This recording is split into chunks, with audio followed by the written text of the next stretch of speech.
जय श्री कृष्ण। कल तक हमने पढ़ा था अध्याय 4 का 6 से 10 श्लोक, जो कि गीता जी के बहुत ही इंपॉर्टेंट श्लोक है। श्री राम सुखदास जी ने अपनी किताबों में जब सिर्फ 4-5 श्लोक पढ़ना है यदि किसी को रोज, तो इन्हीं 4-5 श्लोकों को कहा है। 6 से 10 जो अध्याय 4 की है, उसमें उस 5 श्लोकों में यही बताया गया है कि जब जब धर्म की हानि होती है तब तब मैं अवतार रूप में प्रकट होता हूँ पृथ्वी पर। और जो भी मेरे जन्म दिव्य है इस तत्व को जान लेते हैं, वो वापस से जन्म नहीं लेते, मुझे ही प्राप्त हो जाते हैं। और अधर्मी लोगों का पाप करने, उन लोगों जो भी पापी लोग अधर्मी लोग हैं उन लोग का नाश करने के लिए और धर्म की स्थापना करने के लिए मैं प्रकट होता हूँ। और अजन्मा होते हुए भी, सब ईश्वरों का ईश्वर होते हुए भी मैं अपनी योग माया से प्रकट होता हूँ। और जो पहले भी इस तरह बहुत से भक्त हैं जो इस तरह की बातें समझ के तत्व से मुझको जानकर मुझको प्राप्त हो चुके हैं। कल के 5 श्लोकों में यही था। अब शेयर करते हैं, आज के श्लोक में चलते हैं।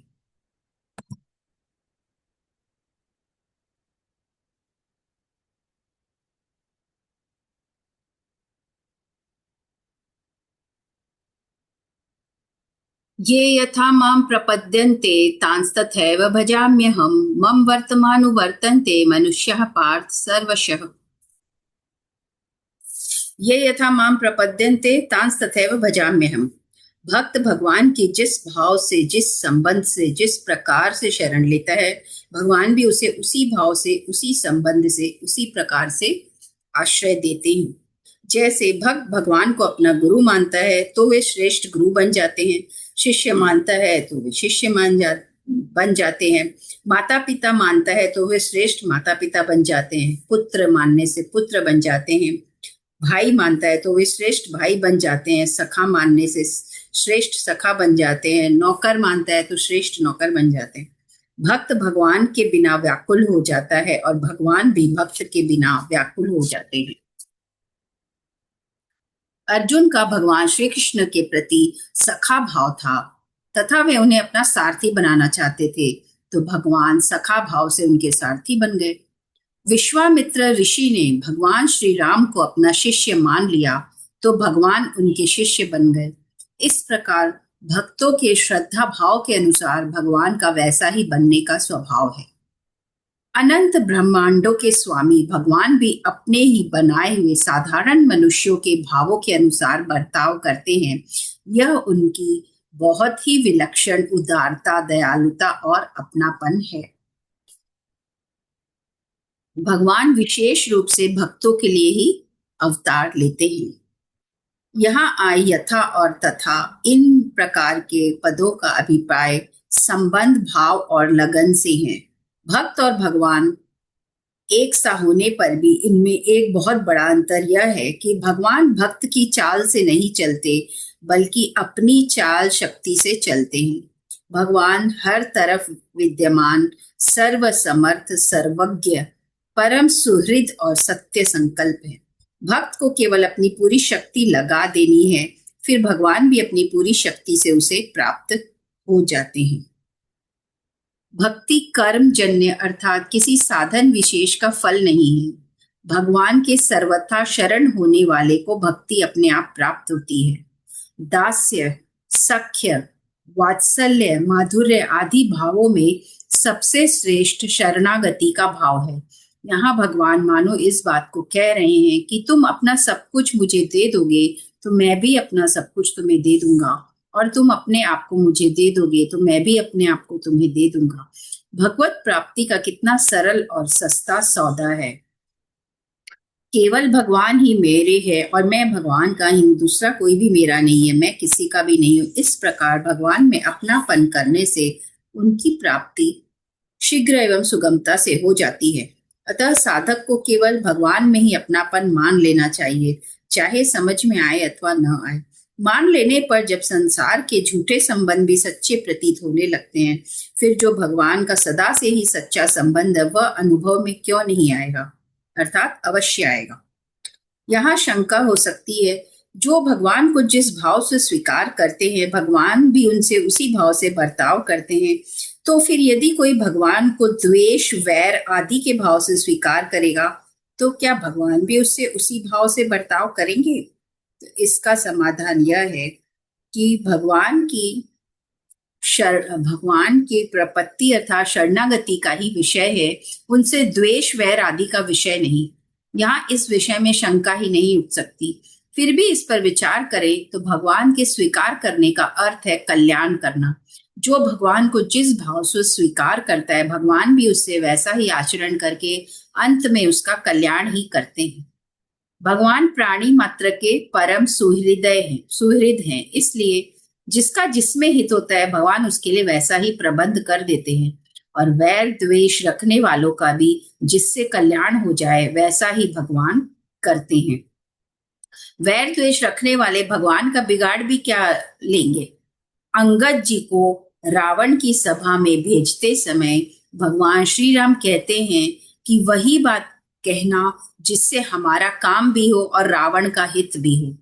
काजू हमार तासु हित हुई।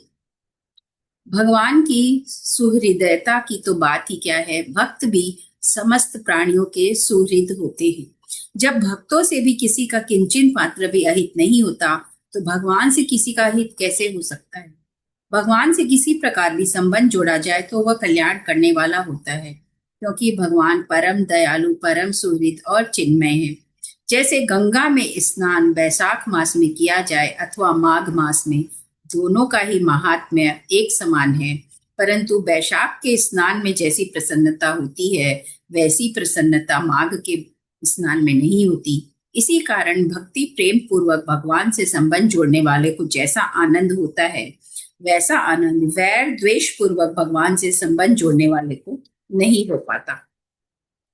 मम वर्तमान वर्तन्ते मनुष्य पार्थ सर्वशः।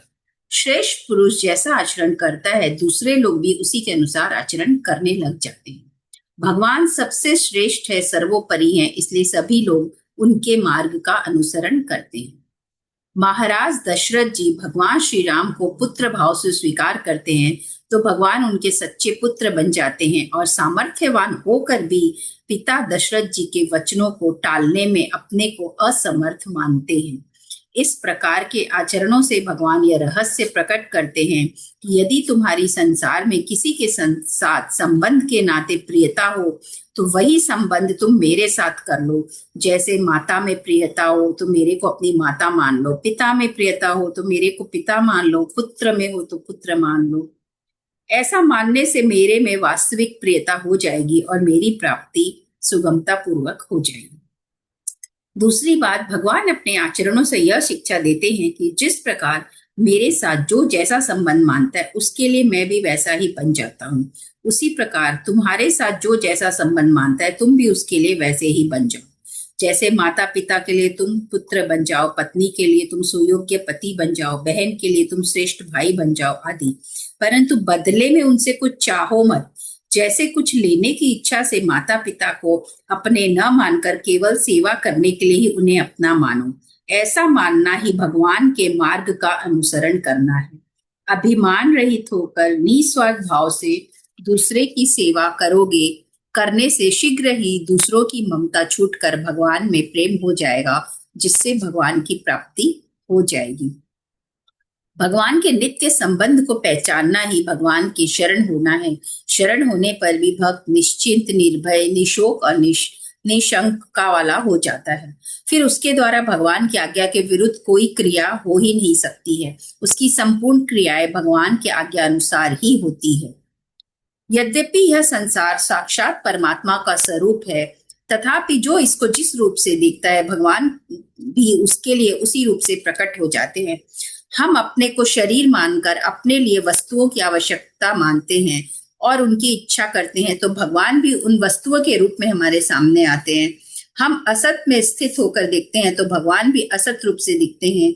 जैसे बालक खिलौना चाहता है, तो पिता रुपए खर्च करके भी उसको खिलौना लाकर देता है। ऐसा ही हम जो चाहते हैं, परम दयालु भगवान उसी रूप से हमारे सामने आते हैं।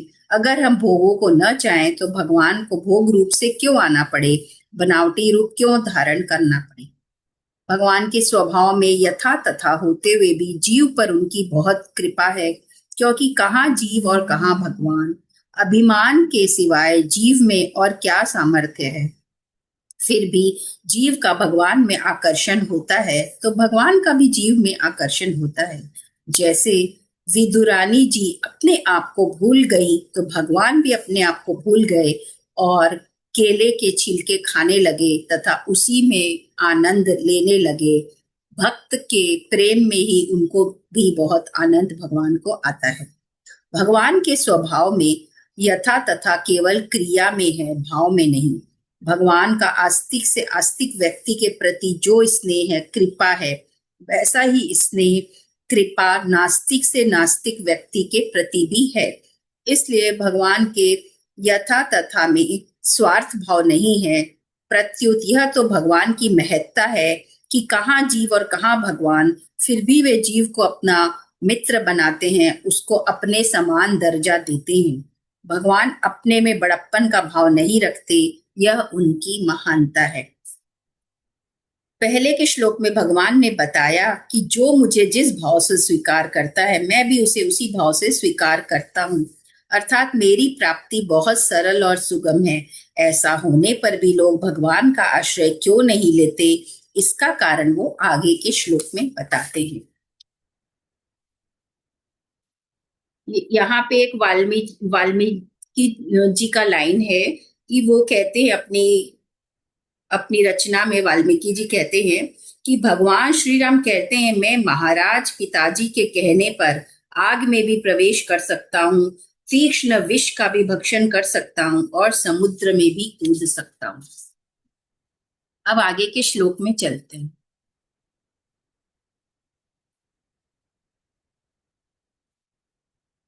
कांक्षन्तः कर्मणां सिद्धिं यजन्त इह देवताः क्षिप्रं हि मानुषे लोके सिद्धिर्भवति कर्मजा। कर्मों की सिद्धि चाहने वाले मनुष्य, माने कर्मों का फल चाहने वाले मनुष्य देवताओं की उपासना किया करते हैं, क्योंकि इस मनुष्य लोक में कर्मों से उत्पन्न होने वाली सिद्धि जल्दी मिल जाती है। देवताओं की उपासना करके बहुत जल्दी उनको वह सिद्धि प्राप्त हो जाती है। कांक्षन्तः कर्मणाम सिद्धि यजंत इह देवता। मनुष्य को नए कर्म करने का अधिकार मिला हुआ है, कर्म करने से सिद्धि होती है, ऐसा प्रत्यक्ष देखने में आता है। इस कारण मनुष्य के अंतःकरण में यह बात दृढ़ता से बैठी हुई है कि कर्म किए बिना कोई भी वस्तु नहीं मिलती। वे ऐसा समझते हैं कि सांसारिक वस्तुओं की तरह भगवान की प्राप्ति भी कर्म करने से ही होती है। कर्म यानी तप, ध्यान, समाधि आदि करने से ही होती है। नाशवान पदार्थों की कामनाओं के कारण उनकी दृष्टि इस वास्तविकता की ओर जाती ही नहीं कि सांसारिक वस्तुएं कर्मजन्य हैं, एक देशीय है, हमें नित्य प्राप्त नहीं है, हमारे से अलग है, परिवर्तनशील है, इसलिए उनकी प्राप्ति के लिए कर्म करने आवश्यक है। परंतु भगवान कर्मजन्य नहीं है, सर्वत्र परिपूर्ण है, हमें नित्य प्राप्त है, हमारे से अलग नहीं है और अपरिवर्तनशील है। इसलिए भगवत प्राप्ति में सांसारिक वस्तुओं की प्राप्ति का नियम नहीं चल सकता। भगवत प्राप्ति केवल उत्कट अभिलाषा से होती है। उत्कट अभिलाषा जागृत न होने में खास कारण सांसारिक भोगों की कामना ही है।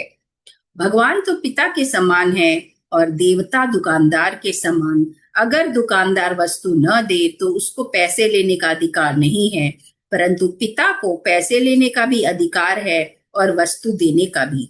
बालक को पिता से कोई वस्तु लेने के लिए कोई मूल्य नहीं देना पड़ता, पर दुकानदार से वस्तु लेने के लिए मूल्य देना पड़ता है। ऐसे ही भगवान से कुछ लेने के लिए कोई मूल्य देने की जरूरत नहीं है, परंतु देवताओं से कुछ प्राप्त करने के लिए विधि पूर्वक कर्म करने पड़ते हैं। दुकानदार से बालक दिया, सिलाई, चाकू आदि हानिकारक वस्तुएं भी पैसे देकर खरीद सकता है, परंतु यदि वह पिता से ऐसी हानिकारक वस्तुएं मांगे तो वे उसे नहीं देंगे और पैसे भी ले लेंगे। पिता वही वस्तु देते हैं जिसमें बालक का हित हो। इसी प्रकार देवता लोग अपने उपासकों को उनके हित अहित का विचार किए बिना उनकी इच्छित वस्तुएं दे देते हैं, परंतु परमपिता भगवान अपने भक्तों को अपनी इच्छा से वे ही वस्तुएं देते हैं जिसमें उनका परम हित हो। ऐसा होने पर भी नाशवान पदार्थों की आसक्ति, ममता, कामना के कारण अल्प बुद्धि वाले मनुष्य भगवान की महत्ता को नहीं जानते, इसलिए वे अज्ञानवश देवताओं की उपासना में ही लगे रहते हैं और भगवान के पीछे नहीं लगते। क्षिप्रम ही मानुष्य लोके सिद्धिर्भवति कर्मज। यह मनुष्य लोक कर्म भूमि है। मनुष्य लोक में भी नया कर्म करने का अधिकार मनुष्य को ही है, पशु पक्षी आदि को नहीं है।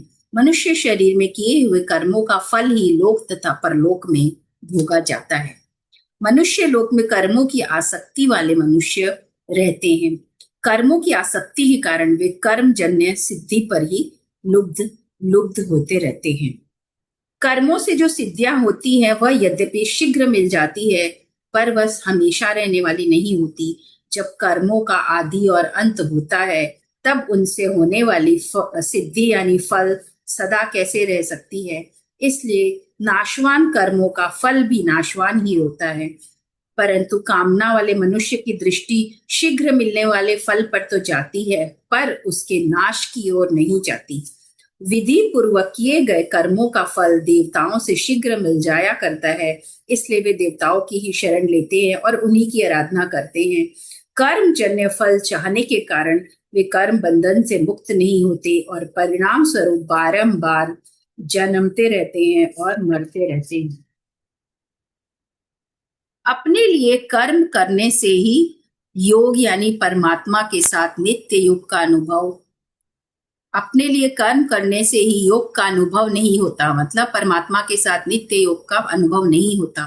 कर्म योग में दूसरे के लिए ही सब कर्म किए जाते हैं, अपने लिए अर्थात फल प्राप्ति के लिए नहीं। कर्मण्येवाधिकारस्ते मा फलेषु कदाचन। अपने लिए कर्म करने से मनुष्य बंधता है और दूसरों के लिए कर्म करने से मुक्त होता है। कर्म योग में दूसरों के लिए ही सब कर्म करने से कर्म और फल से संबंध विच्छेद हो जाता है, जो योग का अनुभव कराने में कारण है। कम कर्म करने में पर अर्थात शरीर, इंद्रिया, मन, बुद्धि, पदार्थ, व्यक्ति, देश, काल आदि परिवर्तनशील वस्तुओं की सहायता लेनी पड़ती है। पर की सहायता लेना परतंत्रता है। स्वरूप ज्यों का त्यों है, इसमें कोई परिवर्तन नहीं होता, इसलिए उसकी अनुभूति में पर कहे जाने वाले शरीर आदि पदार्थों के सहयोग की लेश मात्र भी अपेक्षा आवश्यकता नहीं है। पर से माने हुए संबंध का त्याग होने से स्वरूप में स्वतः सिद्ध स्थिति का अनुभव हो जाता है। 8वें श्लोक में अपने अवतार के उद्देश्य का वर्णन करके 9वें श्लोक में भगवान ने अपने कर्मों की दिव्यता को जानने का महात्म्य बताया। कर्म जन्य सिद्धि चाहने से ही कर्मों में मलिनता आती है, अतः कर्मों में पवित्रता कैसे आती है इसे बताने के लिए अब भगवान अपने कर्मों की दिव्यता का विशेष वर्णन आगे के श्लोक में करते हैं।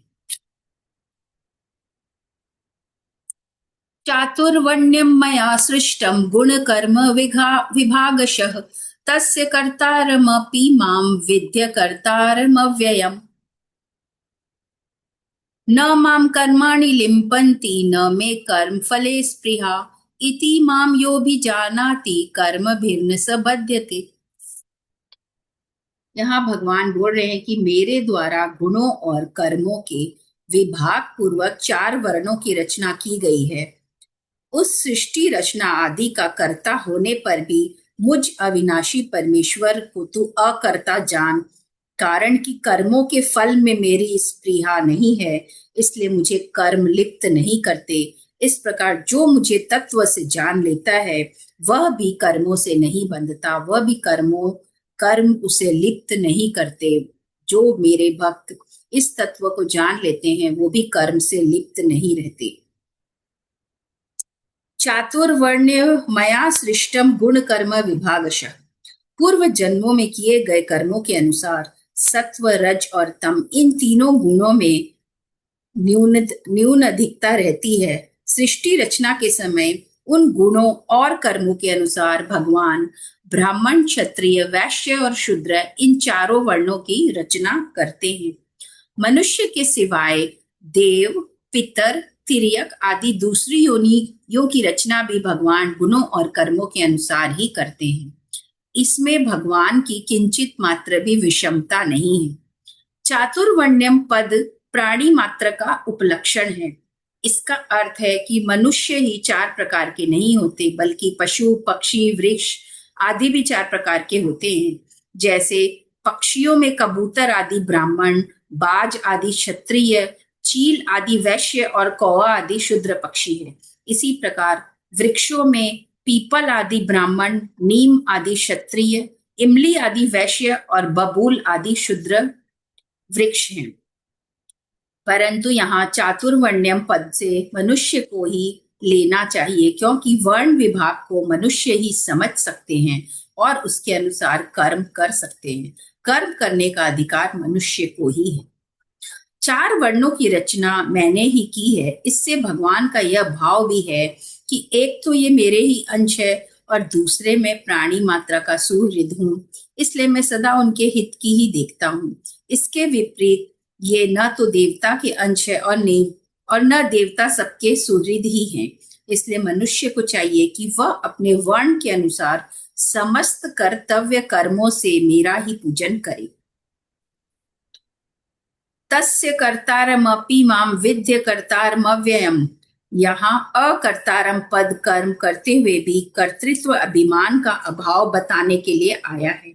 सृष्टि की रचना, पालन, संहार आदि संपूर्ण कर्मों को करते हुए भी भगवान उन कर्मों से सर्वथा अतीत निर्लिप्त ही रहते हैं। वो उन कर्मों में कर्म फल की इच्छा नहीं रखते, उसे भोगते नहीं। सृष्टि रचना में भगवान ही उपादान कारण है और वे ही निमित्त कारण है। मिट्टी से बने पात्र में मिट्टी उपादान कारण है और कुम्हार निमित्त कारण है। मिट्टी से पात्र बनने में मिट्टी खर्च हो जाती है और उसे बनाने में कुम्हार की शक्ति भी खर्च होती है। परंतु सृष्टि रचना में भगवान का कुछ भी खर्च नहीं होता, वे ज्यों के त्यों ही रहते हैं, इसलिए उन्हें अव्ययम कहा गया है। जीव भी भगवान का अंश होने से अव्यय ही है। विचार करें कि शरीर आदि सब वस्तुएं संसार की है और संसार से मिली है, इसलिए संसार की सेवा में लगा देने से अपना क्या खर्च हुआ, हम तो अव्यय ही रहे। इसलिए यदि साधक शरीर, इंद्रिया, मन, बुद्धि, धन, संपत्ति आदि मिले हुए सांसारिक पदार्थों को अपना और अपने लिए न माने, तो फिर उसे अपनी अव्ययता का अनुभव हो जाएगा। यहाँ विधि पद से भगवान ने अपने कर्मों की दिव्यता को समझने की आज्ञा दी है। कर्म करते हुए भी कर्म सामग्री और कर्म फल से अपना कोई संबंध न रखना ही कर्मों की दिव्यता है। न माम कर्माणि लिम्पन्ति न मे कर्म फले स्पृहा। विश्व रचना आदि समस्त कर्म करते हुए भी भगवान का उन कर्मों से कोई संबंध नहीं है। उनके कर्मों में पक्षपात, विषमता आदि दोष लेश मात्र भी नहीं है। उनकी कर्म फल में किंचित मात्र भी आसक्ति, ममता या कामना नहीं है, इसलिए वे कर्म भगवान को लिप्त नहीं करते। उत्पत्ति विनाशशील वस्तु मात्र कर्म फल है। भगवान कहते हैं कि जैसे मेरी कर्म फल में स्पृहा नहीं है, ऐसे ही तुम्हारी भी कर्म फल में स्पृहा नहीं होनी चाहिए। कर्म फल में स्पृहा न रहने से संपूर्ण कर्म करते हुए भी तुम कर्मों से बंधोगे नहीं। 13वें श्लोक में भगवान ने बताया कि सृष्टि रचना आदि समस्त कर्मों का करता होते हुए भी मैं अकर्ता हूं, अर्थात मुझ में कर्तृत्व अभिमान नहीं है। और इस श्लोक में बताते हैं, 14वें श्लोक में बताते हैं कि कर्म फल में मेरी स्पृहा नहीं है, अर्थात मुझ में भोक्तृत्व अभिमान भी नहीं है। अतः साधक को भी इन दोनों से रहित होना चाहिए। फल इच्छा का त्याग करके केवल दूसरों के लिए कर्म करने से कर्तृत्व और भोक्तृत्व दोनों ही नहीं रहते। कर्तृत्व भोक्तृत्व ही संसार है, अतः इनके न रहने से मुक्ति अपने आप ही सिद्ध है। इति माम यो भी जानाति। मनुष्य में जब कामनाएं उत्पन्न होती है, तब उसकी दृष्टि उत्पत्ति विनाशशील पदार्थों पर रहती है। उत्पत्ति विनाशशील पदार्थों पर दृष्टि रहने से वह नित्य भगवान को तत्व से नहीं जान सकता, पर कामनाओं के मिटने से जब अंतःकरण शुद्ध हो जाता है, तब उसकी भगवान की ओर अपने आप ही दृष्टि चली जाती है। भगवान की ओर दृष्टि जाने पर मनुष्य जान जाता है कि भगवान प्राणी मात्र के परम सुहृदय हैं, इसलिए उनके द्वारा होने वाली मात्र क्रियाएं प्राणी मात्र के हित के लिए ही होती है। भगवान तो जीवों का कर्म बंधन से रहित करने के लिए ही उन्हें मनुष्य शरीर देते हैं, पर इस बात को न समझने के कारण जीव कर्मों से नए नए संबंध मानकर और बंधन उत्पन्न कर लेता है। इसलिए कर्तापन और फल इच्छा न होने पर भी वे केवल कृपा करके जीवों को कर्म बंधन से रहित करके उनका उद्धार करने के लिए ही सृष्टि रचना का कार्य करते हैं। भगवान को इस तरह जान लेने से मनुष्य भगवान की ओर अपने आप खींचा चला जाता है। सत्व गुण की प्रधानता से ब्राह्मण की और रजोगुण की प्रधानता तथा सत्व गुण की गौणता से क्षत्रिय की और रजोगुण की प्रधानता तथा तमोगुण की गौणता से वैश्य की और तमोगुण की प्रधानता से शूद्र की रचना की गई है। कर्म भिन्न स बद्धते, भगवान के कर्म तो दिव्य है ही, संत महात्माओं के कर्म भी दिव्य हो जाते हैं। वास्तव में संत महात्मा ही नहीं, मनुष्य मात्र अपने कर्मों को दिव्य बना सकता है। जब कर्मों में कामना ममता आसक्ति आदि होती है, तब वे कर्म बांधने वाले होते हैं। जब यह सब दूर हो जाने पर कर्म दिव्य हो जाते हैं, तब वे उसे नहीं मानते। इतना ही नहीं, वे कर्म उस कर्ता को और दूसरों को भी मुक्त करने वाले हो जाते हैं। अपने कर्मों को दिव्य बनाने का सरल उपाय है संसार से मिली हुई वस्तुओं को और अपने लिए न मानकर संसार और संसार के लिए मानते हुए संसार की सेवा में लगा देना चाहिए। सेवा करने के लिए तो सब अपने हैं, पर लेने के लिए कोई अपना नहीं है। संसार की तो बात ही क्या है, भगवान भी लेने के लिए अपने नहीं है, अर्थात भगवान से भी कुछ नहीं लेना है, बल्कि अपने आप को ही भगवान के समर्पित करना है। क्योंकि जो वस्तु हमें चाहिए और हमारे हित की है, वो भगवान ने हमें पहले से ही बिना मांगे दे रखी है, और ज्यादा दे रखी है, कम नहीं। हमारी जरूरत को जितना भगवान समझते हैं, उतना हम समझ भी नहीं सकते, क्योंकि भगवान की उदारता अपार है। उनके सामने हमारी समझ तो बहुत ही अल्प है। इसलिए उनसे मांगना किस बात का, जो कुछ हमें मिला है उसी का हमें सदुपयोग करना है। वस्तुओं को अपनी और अपने लिए न मानकर निष्काम भाव पूर्वक दूसरों के हित में लगा देना ही वस्तुओं का सदुपयोग है। इनसे कर्मों और पदार्थों से संबंध विच्छेद हो जाता है और महान आनंद स्वरूप परमात्मा का अनुभव हो जाता है। जैसे सृष्टि रचना आदि करने पर भी भगवान का अकर्तापन सुरक्षित रहता है, ऐसे ही जीव का भी स्वरूप से अकर्तापन स्वतः सुरक्षित रहता है, परंतु वह मूर्ता पूर्वक अपने में कर्तापन स्वीकार खुद कर लेता है। कर्म, क्रिया और लीला तीनों एक दिखते हुए भी वास्तव में एकदम भिन्न है। जो क्रिया कर्तृत्व अभिमान पूर्वक की जाए तथा अनुकूल प्रतिकूल फल देने वाली हो, वह क्रिया कर्म कहलाती है। जो कर्तृत्व अभिमान पूर्वक न की जाए तथा जो फल देने वाला भी न हो, वह क्रिया होती है। जैसे श्वासों का आना जाना, आंखों का खुलना और बंद होना, नाड़ियों का चलना, हृदय का धड़कना आदि, ये सब क्रिया है। जो क्रिया कर्तृत्व अभिमान तथा फल इच्छा से रहित तो होती ही है, साथ साथ दिव्य तथा दुनिया मात्र का हित करने वाले भी होती है, वह लीला होती है। सांसारिक लोगों के द्वारा कर्म होता है, मुक्त पुरुषों के द्वारा क्रिया चेष्टा होती है और भगवान के द्वारा लीला होती है। जैसे संसार न होते हुए भी दिखता है, ऐसे ही भगवान का सृष्टि रचना आदि कार्य केवल लीला मात्र है। तात्पर्य है कि भगवान कर्ता न होते हुए भी लीला से कर्ता दिखाई देते हैं। चातुर्वर्ण्य मया सृष्टम गुण कर्म विभागश पदों से सिद्ध होता है कि गीता उत्पत्ति से ही जाति मानती है। जो मनुष्य जिस वर्ण में जिस जाति के माता पिता से पैदा हुआ है, उसी से उसकी जाति मानी जाती है। जाति शब्द ही जनी प्रादुर्भावे धातु से बनता है, जो जन्म से जाति को सिद्ध करता है। कर्म से तो कृति शब्द होता है, जो कि कर्म से तो कृति शब्द होता है। जाति की पूर्ण रक्षा उसके अनुसार कर्तव्य कर्म करने से ही होती है। पहले के श्लोक में अपना उदाहरण देकर अब आगे के श्लोक में भगवान मुमुक्षु पुरुषों का उदाहरण देते हुए अर्जुन को निष्काम भाव पूर्वक अपना कर्तव्य कर्म करने की आज्ञा देते हैं। तो आगे के श्लोक में चलते हैं।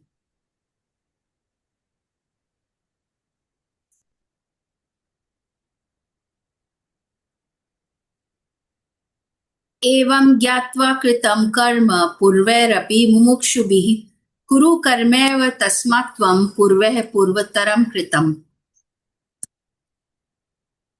पूर्व काल के मुमुक्षुओं ने भी इस प्रकार जानकर कर्म किए हैं, इसलिए तू भी पूर्वजों के द्वारा सदा से किए जाने वाले कर्मों को उन्हीं की तरह तुम भी कर। अर्जुन को भगवान ऐसा कह रहे हैं कि पहले के जो महान व्यक्ति हुए हैं, जो कि भगवान में ही लिप्त थे, भगवान के ही आश्रित थे और अपने कर्तव्य कर्म को करते थे और दूसरों की सेवा में ही अपना कर्तव्य को लगाते थे, अपने फल की इच्छा से नहीं करते थे।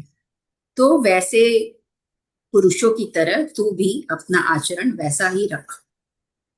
एवं ज्ञात्वा कृतं कर्म पूर्वैरपि मुमुक्षुभिः।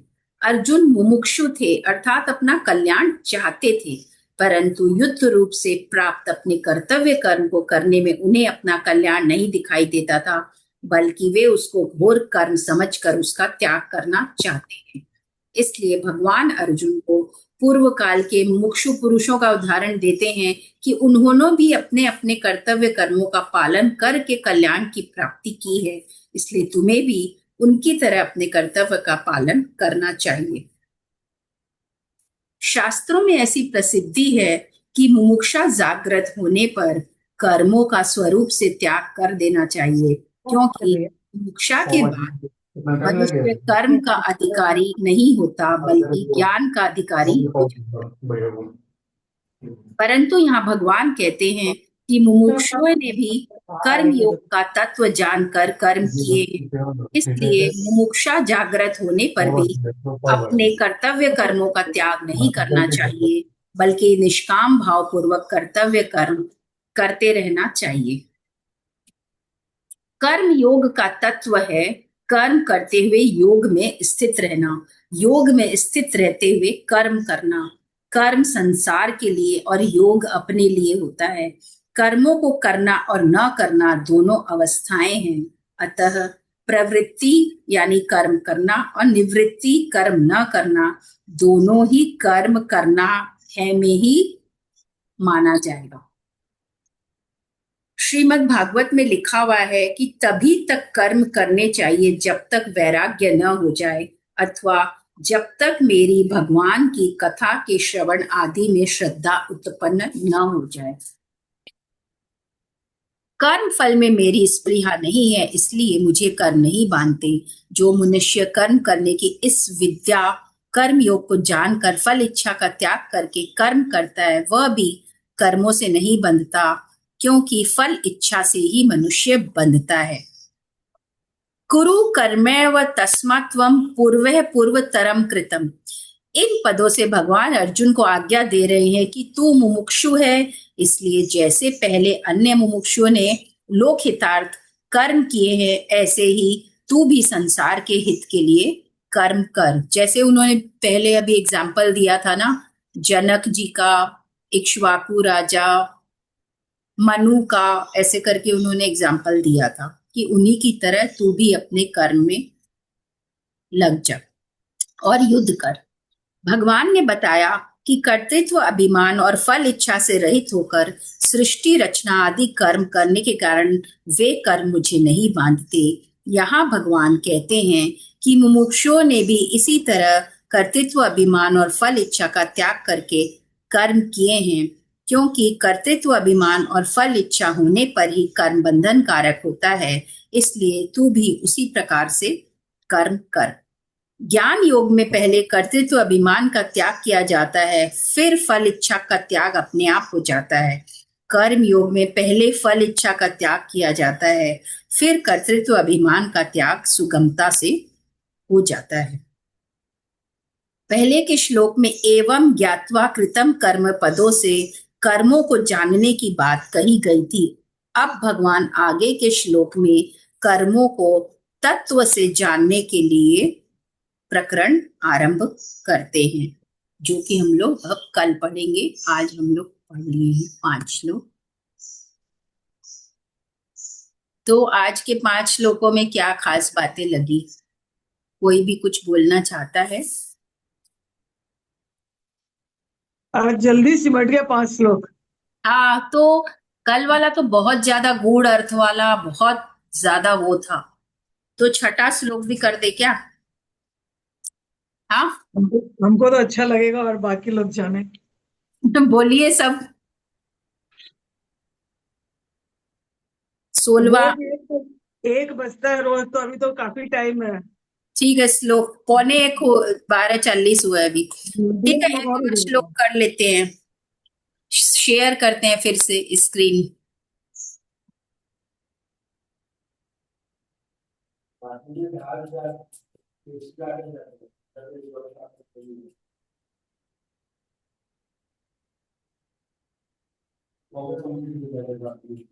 किम कर्म किम कर्मे। पानी पी लिए क्या? हाँ, आप पानी पी लिए क्या? पी लेते हैं। किम कर्म किम कर्मेति कवयोप्यत्र मोहितः तत्ते कर्म प्रवक्ष्यामि यज्ञात्वा मोक्ष्यसे शुभात्। कर्म क्या है, अकर्म क्या है, इस प्रकार इस विषय में विद्वान भी मोहित हो जाते हैं। वह कर्म तत्व तुझे भली भांति कहूंगा, जिसको जानकर संसार बंधन से तू मुक्त हो जाएगा। ऐसा भगवान कह रहे हैं अर्जुन से। किम कर्म, साधारणतः मनुष्य शरीर और इंद्रियों की क्रियाओं को ही कर्म मान लेते हैं तथा शरीर और इंद्रियों की क्रियाएं बंद होने को अकर्म मान लेते हैं, परंतु भगवान ने शरीर, वाणी और मन के द्वारा होने वाली मात्र क्रियाओं को कर्म माना है। कर्म स्वरूप से सात्विक दिखता हुआ भी यदि कर्ता का भाव राजस या तामस होता है तो वह कर्म भी राजस या तामस हो जाता है। जैसे कोई देवी की उपासना रूप कर्म कर रहा है जो स्वरूप से सात्विक है, परंतु यदि कर्ता उसे किसी कामना की सिद्धि के लिए करता है तो वह कर्म राजस हो जाता है, और किसी का नाश करने के लिए करता है तो वही कर्म तामस हो जाता है। इस प्रकार यदि कर्ता में फल इच्छा, ममता और आसक्ति नहीं है तो उसके द्वारा किए गए कर्म अकर्म हो जाते हैं, अर्थात फल में बांधने वाले नहीं होते हैं। किम कर्मेति, भगवान ने कर्म के 2 भेद बताए हैं, कर्म और अकर्म।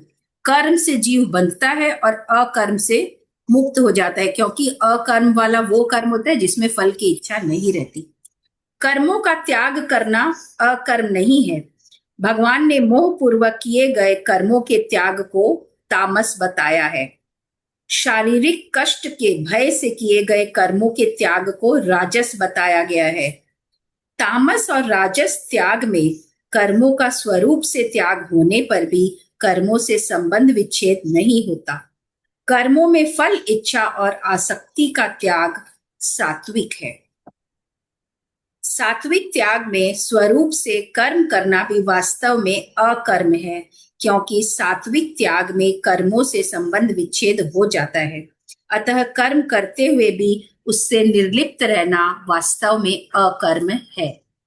अर्जुन युद्ध रूप कर्म न करने को कल्याणकारक समझते हैं, इसलिए भगवान मानो यह कहते हैं कि युद्ध रूप कर्म का त्याग करने मात्र से तेरी अकर्म अवस्था नहीं होगी। मतलब तू सोचेगा कि तुझे बंधन से मुक्ति हुई है, तो ऐसा नहीं होगा, बल्कि युद्ध करते हुए भी तू अकर्म अवस्था को प्राप्त कर सकता है। अतः अकर्म क्या है, इस तत्व को तू समझ। निर्लिप्त रहते हुए कर्म करना अथवा कर्म करते हुए निर्लिप्त रहना, यही वास्तव में अकर्म अवस्था है। तो युद्ध करने में किसी भी चीज की इच्छा, फल की इच्छा मत रख और अपने कर्तव्य को करते रहे, तो वह तुम्हारी अकर्म अवस्था होगी। तुम्हारा क्षत्रिय का यह कर्म है कि तुझे अभी युद्ध करना चाहिए। कव्योप्यत्र मोहिता, साधारण मनुष्यों में इतनी सामर्थ्य नहीं है कि वे कर्म और अकर्म का तात्विक निर्णय ले सके।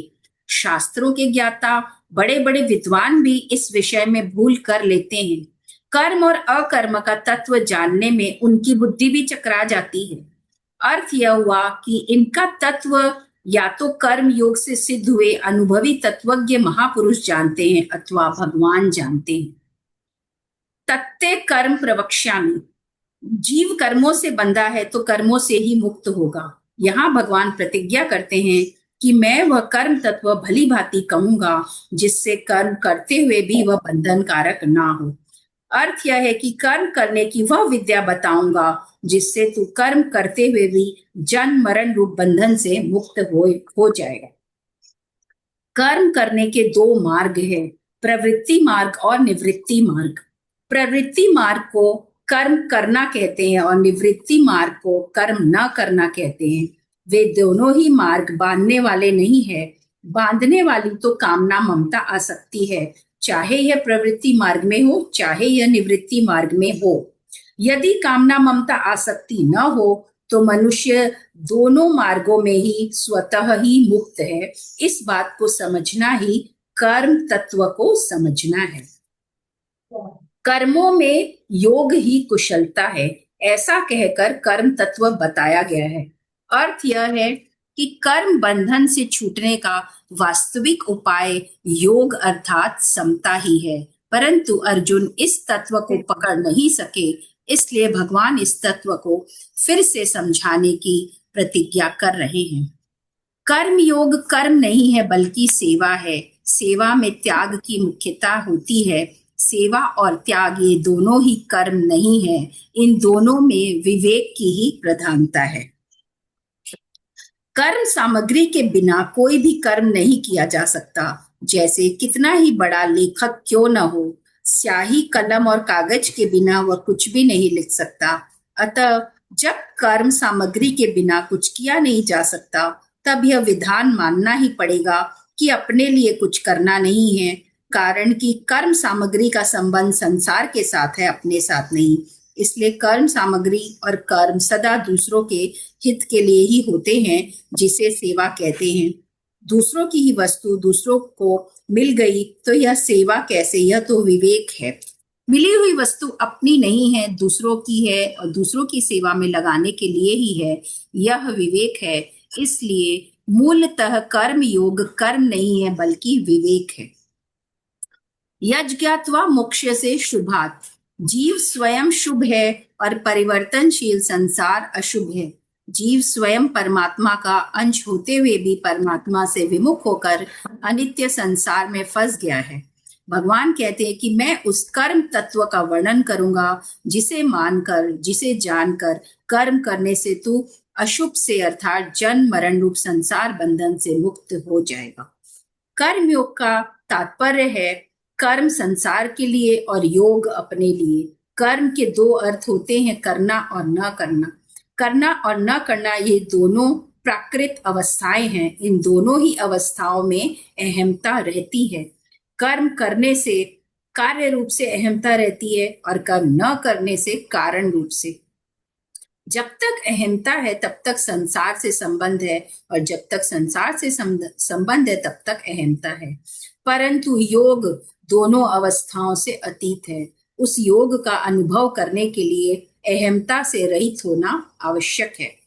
अहमता से रहित होने का उपाय है कर्म करते हुए अथवा न करते हुए योग में स्थित रहना, और योग में स्थित रहते हुए कर्म करना अथवा न करना। तात्पर्य है कि कर्म करने अथवा न करने दोनों अवस्थाओं में निर्लिप्तता रहे। कर्म करने से संसार में और कर्म न करने से परमात्मा में प्रवृत्ति होती है। ऐसा मानते हुए संसार से निवृत्त होकर एकांत में ध्यान और समाधि लगाना भी कर्म करना ही है।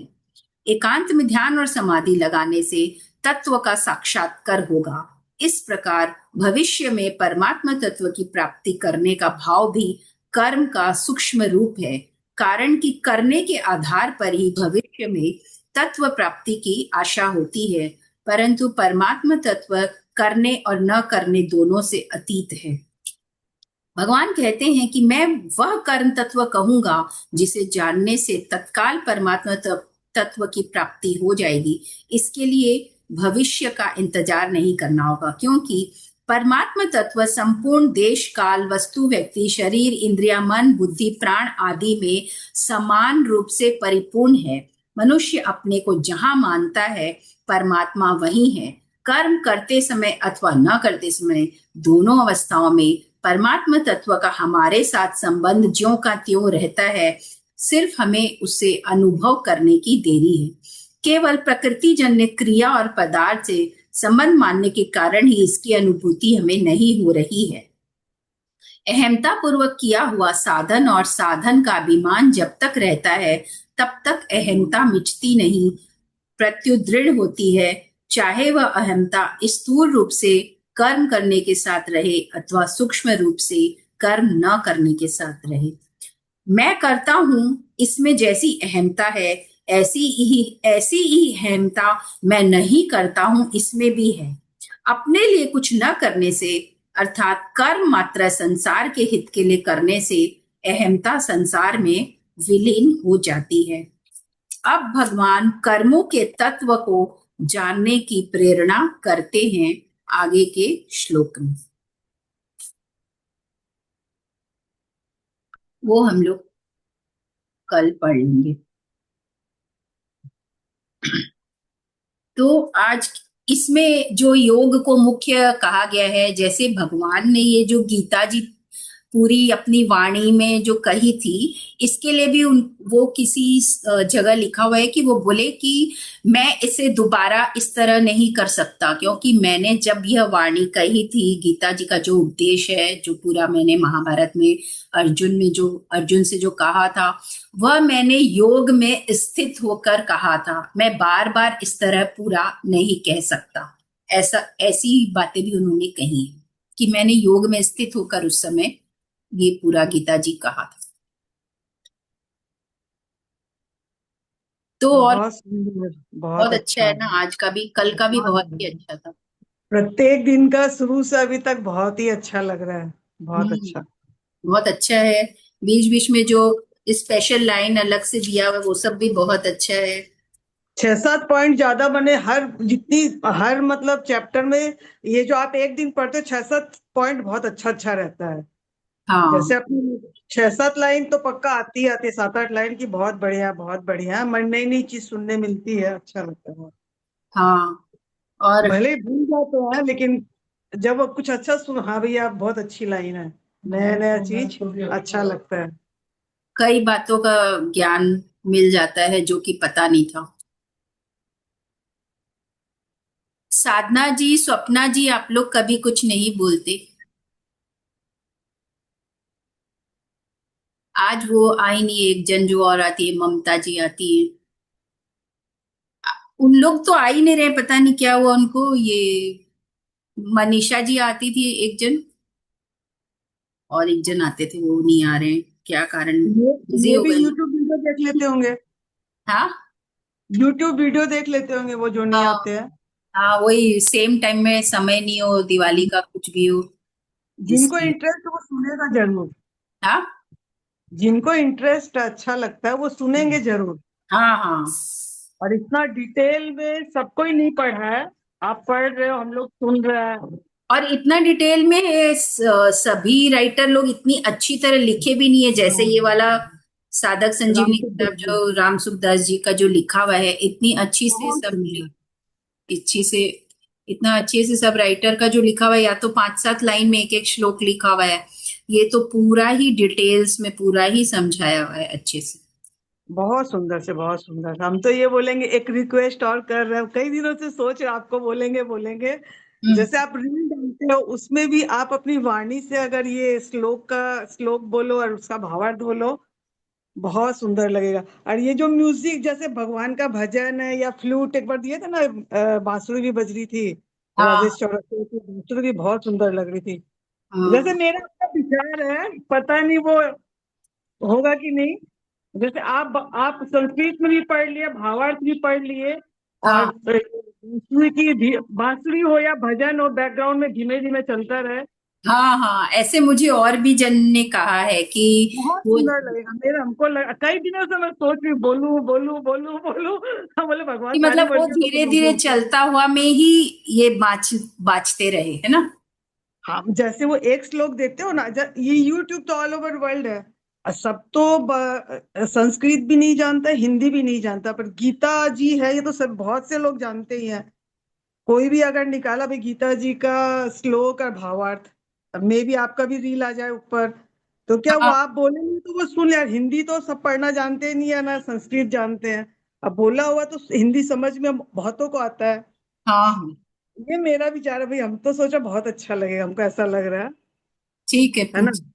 करेंगे। जय श्री कृष्णा। एज जैसे मैं जैनी हूँ, मुझे काफी टाइम से भागवत के बारे में बहुत अच्छा, गीता के बारे में जानना था, सुनना था, हाँ हाँ और वो माध्यम आप बने। मैं ज्यादा कुछ नहीं जानती इसके बारे में। कई बार मेरे पापा से ये श्लोक सुने हुए हैं कर्म योग के, हाँ तो हाँ मेरे को जानना था, बहुत यंग एज में सुना था, तो मेरे को डिटेल में जानना था। दैट्स माय इंटरेस्ट बस। हाँ हाँ क्योंकि हम हम लोग वैसे ये वो पूजा मतलब जैनी बोल के वैसे है ना। हाँ हाँ। तो बस एक ग्रंथ, बहुत बड़ा ग्रंथ है, उसको हम्म। सुनने की इच्छा थी हाँ, मेरी। कि ये अपना हिंदू का महाग्रंथ है, तो हम्म। भाई इसको यदि अपने जाने तो बहुत कुछ जानने में आ जाता है आज जो। नहीं, बहुत बहुत अच्छा लगता है। No magic no wonders. आप दोनों सिस्टर्स, हम्म, मंजू को तो बहुत बार बोला है लेकिन आप लोग बहुत अच्छा पढ़ते हो, आप लोग की हिंदी भी बहुत शुद्ध है। हम्म। ये जैसे कि शास्त्र उपनिषद ये सब जो है वो सब का इसमें सार है ना, तो ये एक ग्रंथ पढ़ने से मतलब काफी चीज कवर हो जा रहा है इसमें। Exactly exactly। और कई चीजें जो जैनियों में बोली गई है ना, कर्म के हिसाब से, त्याग के हिसाब से, सब हाँ, गीता में है। अच्छा। मैं वही रिलेट कर पा रही थी। हाँ, सभी ग्रंथों में बात प्राय एक ही कही जाती है, अलग अलग तरह से करी अब यहाँ पे वो अर्जुन को जो समझा रहे कि युद्ध करना है, वो अलग अलग तरह से भगवान उनको कितनी तरह से समझा रहे कि कोई भी बात इसके मन में लग जाए, कितनी जी। अलग अलग तरह से वो बोलते जा रहे हैं, उनको अर्जुन को समझाते जा रहे हैं कि कोई भी बात उनको दिल में अच्छे से लग जाए कि हाँ। तो उनको तो खैर लग ही रहा है हर बात ही, लेकिन भगवान तो अलग अलग तरह से उनको हर तरह से बता रहे हैं कि जो भी बात उनकी समझ में आ जाए। वो उस टाइम की बात थी, लेकिन आज भी अपने को बहुत सब कुछ रिलेट होता है लाइफ में, और बहुत कुछ सीखने को मिल रहा है। हाँ हाँ, thank you so much. Thank you. सब अपने आप को संवार सकते हैं सुन के। ये बात सही कि सब आज भी रिलेट हो रहा है और आगे भी होता रहेगा जब तक मनुष्य रह रहे इस पृथ्वी पर, हाँ, है ना। वो तो है ही। बहुत सुंदर, बहुत सुंदर, बहुत अच्छा लग रहा है। हम्म,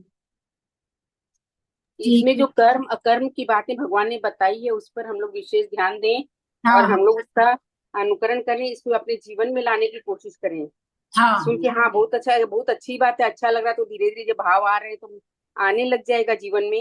ये थोड़ा सा हम्म। अपने ऊपर और थोड़ा सा कोशिश करेंगे, थोड़ा और अच्छे से जीवन में उतरेगी बात। हमको तो अभी जैसे तो अपने इसका यहाँ ये 1 घंटा भी पढ़ रहे हैं, उसमें भी हमको कोई कोई समय मतलब कोई कोई लाइन बार बार याद आ जाती है, बार बार बोलने के लिए याद आ जाती है। रोज कर होता रोज। है, जैसे हम लोग गीता जी इतनी टाइम से पढ़ रहे हैं तो हमारे दिमाग में चरण घूमते रहते हैं गीता जी के। जैसे हम हाँ लोग गाना सुनते हैं तो गाना दिमाग में घूमता है, तो गीता जी आप हर बार सुनेंगे तो गीता जी दिमाग में घूमेगी। जिस हाँ चीज का आप चयन करोगे वही दिमाग में घूमेगा, वही ऐसी सपने आएंगे। हाँ, जिस चीज का अपने स्मरण करेंगे, बोलेंगे, पढ़ेंगे, देखेंगे, वही चीज दिमाग में घूमेगा। सही है। अब बिना अच्छी बातों के कोई ज्वाइन ही नहीं कर पाएगा, इतनी अच्छी बातें कोई सुन ही नहीं पाएगा, जबकि निज के अंदर अगर छाई नहीं हो तो कोई सुन ही नहीं पाएगा। जिसके जिसके लिखा होगा वही सुन पाएगा, ये सब भी लिखा जिसके होगा। ऊपर कृपा रहेगी भगवान की, वही सुन हाँ, पाएगा। अच्छाई खुद के अंदर भी रहेगी तभी वो सुनेगा बैठ के, नहीं वो हाँ। सुनेगा भी नहीं, और तभी वो बोलेगा कि बहुत अच्छा लग रहा है, बहुत स्वाद आ रहा है, हम्म। क्योंकि वो स्वाद को पहचान पा रहा है कि हमको अंदर आत्मा को छू रही है आवाज, अच्छा लग रहा है बहुत, है ना। हाँ हाँ, ठीक है, फिर कल वापस मिलते हैं। थैंक यू एवरीवन, जय श्री कृष्ण। Thank you. जय श्री जय श्री कृष्ण। कृष्ण।